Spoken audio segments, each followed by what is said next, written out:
Welcome to वाइविंग Sharma ji. कैसे हैं आप सब? कैसा चल रहा है सब कुछ? होपफुली सब कुछ मस्त हो। लेकिन जैसे आपने ये वीडियो को टैप किया होगा तो बिल्कुल पता है कि किस रीजन से किया है। एक ऐसे फिल्म डायरेक्टर जो कि कनाडा से है और उन्होंने इंडस्ट्री में तहलका मचा दिया है। मुझे लगता है कि ये आने वाले टाइम पर अगर मूवीज भी डायरेक्ट करे तो कई हद तक बॉयकॉट नहीं होंगे और ये जो ऑडियंस और बिल्कुल फिल्म इंडस्ट्री के बीच में जो गैप आ गया ना, शायद ये इसे कोप अप कर सके। अब बातें करें तो किसी को नहीं पता था कि ये जो वेब सीरीज जो डायरेक्ट किया गया है ये कोई कैनेडियन फिल्म डायरेक्टर है, रादर फ्रॉम आवर कंट्री और फ्रॉम आवर बेल्ट, या फिर आप ये कह लो कि बॉलीवुड कॉलीवुड कहीं से भी, साउथ नॉर्थ ईस्ट वेस्ट कहीं से भी ये नहीं है। बल्कि ये जो वेब सीरीज है जो कि इन्होंने डायरेक्ट किया है इसके सबको फैन बना दिया और ये वेब सीरीज कहीं हद तक तहलका मचा रहा है क्योंकि इनके सेकंड सीजन के लिए भी लोगों ने बेहद इंतजार किया है और फाइनली आ गया। तो चलिए आज मैं आपको बताती हूँ ऐसे कौन से फिल्म डायरेक्टर है और किस वेब सीरीज से इन्होंने तहलका मचाया है। Let's get started.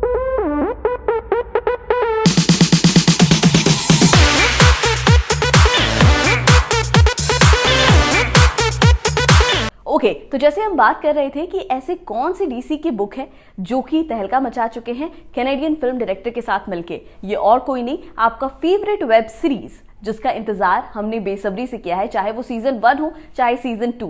अगर सीजन 1 किसी ने देख लिया है और 2 का इंतजार कर रहे हैं तो उस वजह से सीजन 1 कितने बार लोगों ने देख लिया। अगर बातें करें तो ये इंपॉर्टेंट प्रोमिनेंट केसेस को बिल्कुल डिपिक्ट कर रहे हैं without any fictions and obviously the originality of the crime and case. अगर बात करें जो रिलीज हो चुका है ओटीटी प्लेटफॉर्म्स पर, दिल्ली क्राइम सीजन 1 एंड 2। अब बात करें कि ये स्टोरी आपको क्या लगता है कहाँ से उठाया गया। बिल्कुल हमें पता है कि जो फर्स्ट स्टोरी है उन सब चीज़ों के बारे में कि आखिर किस तरीके से ओरिजिनेट हुआ था एंड इसे किस तरीके से कवर किया गया है और किस तरीके से लोगों तक की स्टोरी पहुंचाने की कोशिश की गई है बिना तोल मोल किए एंड सिर्फ सच्चाई बताने की कोशिश की गई है। सीजन 1 के बारे में तो बिल्कुल हमें पता है कि सीजन 1 का जो केस उठाया गया था वो बिल्कुल एक प्रोमिनेंट क्राइम पर बेस्ड था जिसके बारे में देश का हर एक इंसान बात करता था और इंसाफ चाह रहा था। उस केस को अगर देखा जाए तो उस समय जब वो केस हुआ था जो कि निर्भया केस के बारे में है, जो हमने सीजन 1 में देखा था, दिल्ली क्राइम ने उसे कवर किया है। लेकिन उस दौरान पुलिस फोर्स में जो डीसी थे नीरज कुमार, उन्होंने एक बुक लिखा है, खाकी files the investigation of police officers. इस बुक में ऐसा क्या है जो आपको पता चलना चाहिए, वो ये है कि उन्होंने एक बुक लिखा है और उस बुक में कुछ ऐसे सिलेक्टेड स्टोरीज लिखे हैं जो कि क्राइम के हैं, जो उन्होंने उस टाइम के उस दौरान जब वो पुलिस फोर्स में थे तो उन्होंने कवर किया था। अब ये बुक के बारे में बात करें तो ये बुक के 2 चैप्टर्स उठाए गए हैं दिल्ली क्राइम सीजन 1 एंड 2 में, जो कि बहुत प्रोमिनेंट है और सब लोगों ने बात की थी, चर्चा किया था, लेकिन इसकी असलियत, इसके पीछे का ट्रुथ बहुत कम लोगों को तरीके से पता है। उनके 2 बुक के चैप्टर्स जो उठाए गए हैं वो सीजन 1 था the night of shame and जो सेकंड था वो मून गेजर्स था, जिस पर हम अभी सीजन 2 में देख रहे हैं वो story. Farmer Delhi police commissioner Neeraj Kumar ने जिस तरीके से खाकी फाइल्स लिखा है, inside stories of police investigation, ये बुक है। अब ये बुक के बारे में हम बाद में बातें करेंगे, पहले हम स्टोरीज के बारे में बात करते हैं जो इन्होंने कवर किया है। 2 ऐसे स्टोरीज और मुझे लगता है कि जो नेक्स्ट स्टोरी हो सकता है, जो सीजन 3, आप जब सीजन 2 एंड होगा तो आप देखोगे कि शायद उसका एक हिंट दिया गया है कि सीजन 3 भी आने वाला है। मुझे लगता है ऐसा कि ये गोवन रैप्सडी में हो सकता है, जो कि इसका उस चैप्टर्स में से एक प्रोमिनेंट चैप्टर है। अब आई रियली डोंट नो, ये मेरा गेस है, तो मुझे नहीं पता कि सीजन 3 में किस तरीके से चेंजेस आने वाले हैं, कौन सा स्टोरी उठाया जाएगा। यू नेवर नो, हो सकता है ये बुक से कोई स्टोरी उठाया नहीं जाए, ये सिर्फ एक अंदाजा लगाया जा सकता है। इस बुक का खाकी फाइल्स, तो ये स्टोरीज काफी अच्छा लगा जो साउथ दिल्ली में जिस तरीके से इन्होंने कवर किया है farmer police commissioner Neeraj Kumar ने। तो फिर एक कैनेडियन फिल्म डायरेक्टर रुचि मेहता ने इसे सिलेक्ट किया और चाहा कि इस का एक सीरीज बनना चाहिए ओटीटी प्लेटफॉर्म्स पर, जो लोगों को दिखाया जाए और बताया जाए कि इस केस के पीछे की असलियत क्या थी, पुलिस फोर्स ने किस तरीके से काम किया है और इस इंपॉर्टेंट केस को कैसे सॉल्व किया गया है। अगर बात करें तो सबसे इंपॉर्टेंट बात है इस सीरीज में जो सिनेमेटोग्राफी है, जिस तरीके का प्लॉटिंग है, जिस तरीके का ओरिजिनलिटी है, and there is no fictions in this series. तो मुझे लगता है कि लोगों को देखने में काफी अच्छा लगा, क्योंकि इसमें कोई बनावटी बना नहीं है। इसके साथ अगर बात करें वर्तिका चतुर्वेदी का कैरेक्टर, जो कि शेफाली शाह ने बहुत मस्त तरीके से किया है, और अगर इसके बारे में बात करें तो ये आप कह लो थ्रिलर है, क्राइम सीरीज है, या आप कह लो ओरिजिनलिटी है, ओरिजिनल सीरीज है जिसके बारे में बात किया जाए। क्योंकि देखो स्टोरी तो ओरिजिनल है ही, लेकिन जिस तरीके से शेफाली शाह ने वर्तिका चतुर्वेदी का जो कैरेक्टर निभाया है और पुलिस फोर्स का एक सच्चाई दिखाया है कि किस तरीके से काम होता है। क्योंकि हमेशा ये होता है कि कोई भी सिचुएशन के दो पहलू होते हैं, लेकिन जो सही पहलू है वो इस सीरीज में दिखाया गया है, which is very very important for other peoples audience to know कि आखिर क्या चल रहा है, क्या नहीं चल रहा है, ग्रास रूट लेवल पे किस तरीके की सच्चाई है, ये जानना जरूरी है। क्योंकि सम वे और द अदर हम हमेशा बिना स्टोरी को समझे, बिना सिचुएशन को समझे रोड पे उतर जाते हैं। लेकिन इस चीजों को काफी दिखाया गया है कि इंटरनली कितने काम चलते हैं और किस तरीके से कितने ही न्यूज पुलिस फोर्स जब कोई इंपॉर्टेंट केस हैंडल करते हैं तो वो मीडिया में देते हैं और अपने तक हैंडल करने की कोशिश करते हैं। क्योंकि हमेशा बॉलीवुड में हम कोई भी टिपिकल मूवी उठा लो तो हमेशा यही दिखाया गया है कि पुलिस या तो बहुत एक्स्ट्रा ऑर्डिनरी तरीके से सुपर हीरोज होते हैं या फिर हमेशा लेट होते हैं। But you know the originality जो हमें देखने को मिलता है वो है सिर्फ OTT platforms. This is the only reason मुझे लगता है among one of the others कि जहां पर बॉलीवुड की मूवीज लोग देखना पसंद करने के अलावा अब वेब सीरीज से कनेक्टेड है, क्योंकि वहां पे उन्हें ओरिजिनल स्टफ्स ज्यादा प्रोवाइड की जाती है। But to be shifted Shefali Shah के कैरेक्टर के बारे में तो बहुत मस्त तरीके से किया गया है। रसिका दुग्गल बिल्कुल चेरी ऑन द केक का काम की है, और जिस तरीके से आपको पता है कि जो ये सीरीज का जो प्लॉटिंग है दिल्ली क्राइम सीजन 1 एंड 2 आपको पता है कि ओरिजिनल स्टोरीज पर बेस्ड है। इनफैक्ट खाकी फाइल्स बुक से भी क्यों ना चैप्टर्स उठाया गया हो, बट आपको पता है कि जो फर्स्ट केस है वो निर्भया केस में था और जो सेकंड केस है वो है कच्चा बनियान गैंग पे था। जिस तरीके से उन्होंने 1990s में कितनी सारी चीजें की थी, तो उस चीजों को ओरिजिनलिटी को दर्शाते हुए उन्होंने दिखाया कि पुलिस फोर्स किस तरीके से काम कर रहा है। लेकिन ये सारी स्टोरीज को कवर करने के अलावा जो ये सीरीज आपको बताता है उसमें से एक बात तो ये है कि देखो शेफाली शाह को कोई भी कैरेक्टर दे दिया जाए, मुझे लगता है कि वो हमेशा ऑसम एक्टिंग करती हैं और उसके बाद ऐसा लगता है बहुत एफर्टलेस एक्टिंग करती है। बट एक्चुअल में देखा जाए टू कीप इट मिनिमम बहुत ज्यादा मेहनत होता है। मुझे ऐसा लगता है कि कोई भी प्लेन चीज जो आपको दिखती है उसके पीछे का ग्रास रूट लेवल पे बहुत ज्यादा मेहनत होता है, जो शायद लोगों को दिखता नहीं और उन्हें लगता है कि बहुत चीज के एक टाइप चीजें चल रही है, but that's not the whole story. इसके अलावा शेफाली शाह के लुक्स पे काम किया गया है, और लुक्स पे क्या यार क्या एटीट्यूड है। मतलब मुझे वर्तिका चतुर्वेदी का रीजन मतलब इतना सही लगा है ना, attitude and that fire with in herself, कि कोई भी सिचुएशन को बहुत अच्छे से हैंडल करती हैं। गुस्सा आए तो गुस्सा जता नहीं रही हैं, रोना आए तो रोना जता नहीं रही है, and all that she is keeping to herself. And जिस तरीके से वो स्ट्रांग बन के आई हैं, that is the real tigers जो इस वेब सीरीज में दिखाया है। अब जो नेक्स्ट चीज हमें इस वेब सीरीज से सीखने को मिला है वो ये है कि रसिका दुग्गल वाला पैर, जिसमें वो रहती हैं पुलिस फोर्स में, उनके हस्बैंड रहते हैं आर्मी में, बहुत अच्छी लव स्टोरी और बहुत अच्छा कंपैशनेट केमिस्ट्री दिखाया है दोनों के बीच में।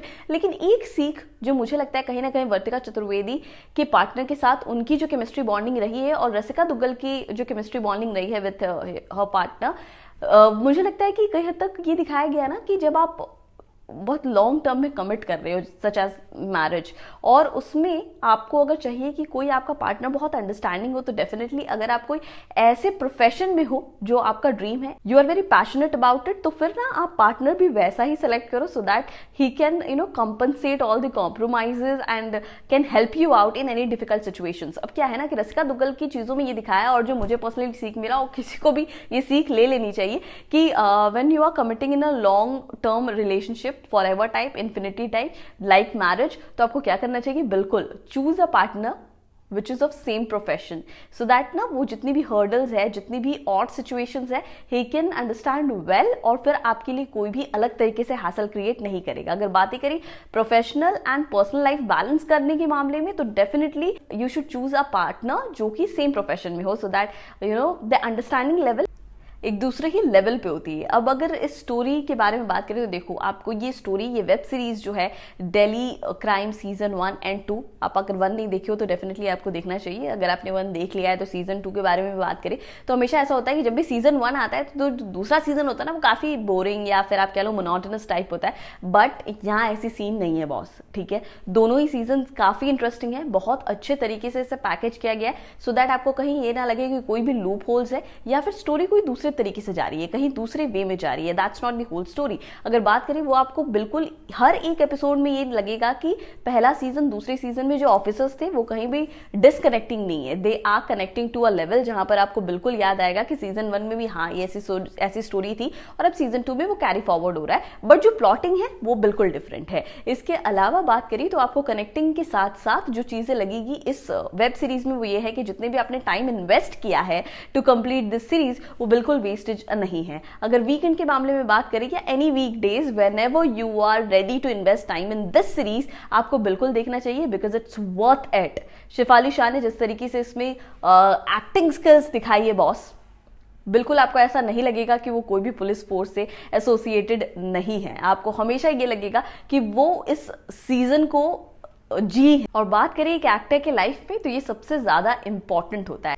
अब बात करें अगर दिल्ली क्राइम सीजन 1 एंड 2 के बारे में तो डेफिनेटली देखो क्या है कि एक फॉर्मर पुलिस कमिश्नर ने किताब लिखा, उसमें अपनी सीरीज लिखी, उसमें अपनी असलियत लिखी। एक कैनेडियन डायरेक्टर ने उसे देखा और उसे उठाया और फिर वेब सीरीज बनाने की कोशिश की। प्रोड्यूसर्स के मामले में बात करें तो इंडिया से कम बाहर से ज्यादा लोग हैं जो इस वेब सीरीज में इन्वेस्ट किए हैं। इसके अलावा जो आप देखिए वो ये है कि हमारे देश का सिर्फ एक किताब है जिसका स्टोरी उठाकर उसमें वेब सीरीज बनाया गया है। और सबसे पहला काम जो किया गया है वो ये है कि ओरिजिनलिटी दिखाने की काम। और उसके बाद देखिए क्या ग्रॉसिंग टर्नओवर है इस वेब सीरीज का। अगर आप देखोगे रेटिंग्स एंड एवरीथिंग एल्स, आपको पता चलेगा इस वेब सीरीज का कितना अच्छा रेटिंग है एंड कितने सारे अवार्ड्स मिले हैं। अवार्ड्स पे तो मैं बिल्कुल आपको बताऊंगी, लेकिन अभी के लिए जो सबसे इंपॉर्टेंट है वो ये है कि लोगों को लग रहा है जिस तरीके से सिनेमा लोग बॉयकॉट कर रहे हैं, क्योंकि ये बहुत प्रोमिनेंट इशू है जो आजकल के टाइम पर देखने को मिल रहा है। तो आप ये देखो, यही है आंसर कि गुड कॉन्टेंट चाहिए ऑडियंस को, रैदर जो आप कपड़े, हीरो, डोले शोले एवरीथिंग दिखाते हो, दैट शोशेबाजी will not work right now. आपको बिल्कुल कंटेंट पे काम करना जरूरी है एंड इम्पॉर्टेंट है एंड करना भी चाहिए। उसके अलावा जो मैं अवार्ड्स के बारे में बात करी थी वो ये है कि दिल्ली क्राइम सीजन 1 एंड 2 के बारे में, तो जो ये क्रिटिकली अक्लेम्ड वेब सीरीज है जो कि OTT प्लेटफॉर्म्स पर रिलीज हुआ, ये एमी अवार्ड्स विनर है। उसके अलावा 2019, 20, 22 में भी जीत लेगा यार, लोगों का दिल जीत लिया तो अवार्ड्स भी जीतेगा।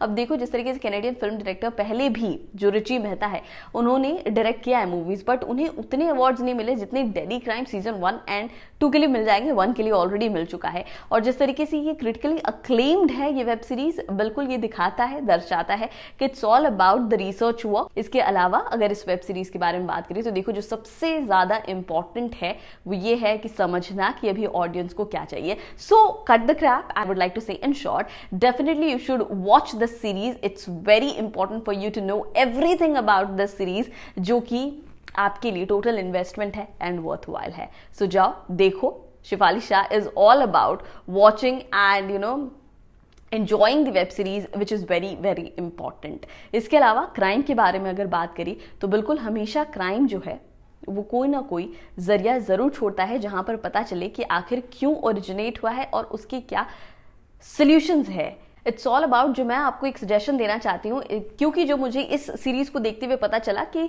जब भी वर्तिका चतुर्वेदी का जो कैरेक्टर है यानी कि शेफाली शाह, जब भी वो तहकीकात करने जाती है तो जो लोग होते हैं ना, जैसे रेंट एग्रीमेंट बना रहे हो या फिर रेंट में दे रहे हो घर, या फिर शॉप से कोई आ रहा है तो वो इनवॉइस बना रहे हो, इन सब के थ्रू उस समय आपको लगेगा कि क्या शोशेबाजी है यार, ठीक है ना, टाइम क्यों वेस्ट करना। लेकिन इससे ये पता चलता है कि सब अपना काम अगर टाइम पे करे, सही से करे, तो क्राइम को सॉल्व करने में बहुत मदद मिल सकती है। उसके अलावा ये छोटी छोटी चीजें ऐसी हैं कि जब कोई इंपॉर्टेंट केस आए तो उसको सॉल्व करने में और भी ज्यादा आसानी होगी। और चीजें ऐसी हैं कि जब सब अपने अपने काम करेंगे ना तो फिर सारी चीजें जो है वो स्मूथली चलेगी एंड कोई टेंशन का माहौल कहीं नहीं रहने वाला है। सो मुझे अब जाके पता चला इट्स सो इम्पॉर्टेंट कि आप जब भी कोई शॉप से कुछ भी चीजें खरीदो तो इनवॉइस बनाओ, अपने डिटेल्स भरो। उसके अलावा कोई घर अगर रेंट पे लेते हो तो उसमें सारे पेपर वर्क जरूर करो, क्योंकि it's very very important. If something happens which is not avoidable and in any circumstances जो